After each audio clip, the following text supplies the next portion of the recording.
If your Maytag front load washer isn't spinning, makes an odd noise, or just refuses to start, there's a good chance the drive motor's behind it. I'm Ed with AppliancePartsPros.com, and today I'm going to walk you through how to access, test, and replace that motor. Even if this is your first time tackling an appliance repair, don't worry, we'll go step by step so you can feel confident and safe. Let's get to it. With over 2 million products in stock and the know-how to help you do it yourself, we are AppliancePartsPros.com. All right, first things first, tools. You're going to need a 1/4-inch nut driver, a multimeter, a 13mm socket, and a 7mm socket with ratchet.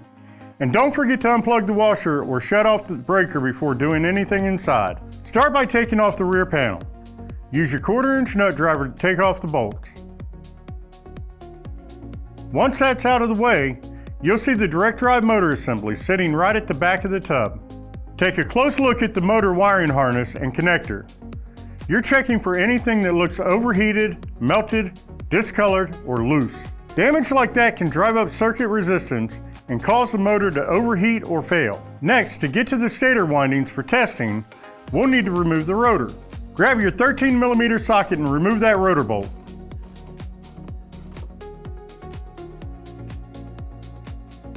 Slide the rotor straight off.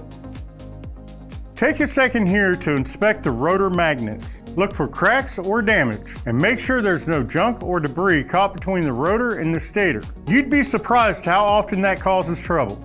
Use your 7mm socket to take out the mounting bolts. Just support the stator as you go so it doesn't drop. Once the bolts are out, slide the stator off the shaft. Set your multimeter to read resistance. If you'd like to know more about how to use the multimeter, we put together a comprehensive tutorial for you, so check out the link in the description.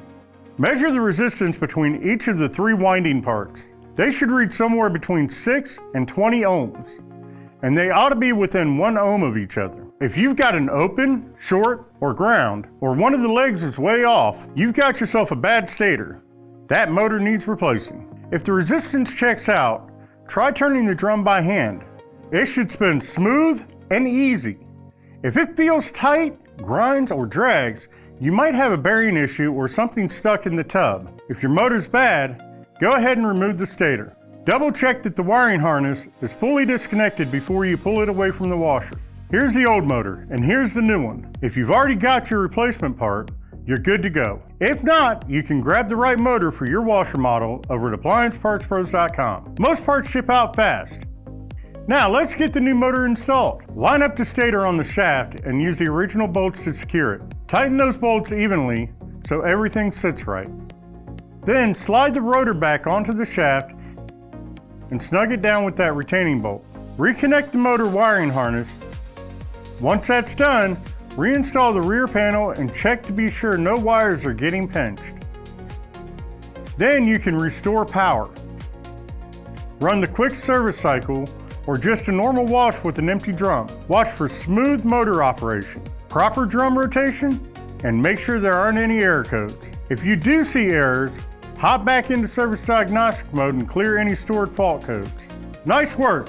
Getting that drive motor swapped out is no small task, but now your Maytag washer should be back in action. If you still need to grab a motor or anything else, just get your model number and head over to AppliancePartsPros.com. If this repair helped you out, let us know in the comments.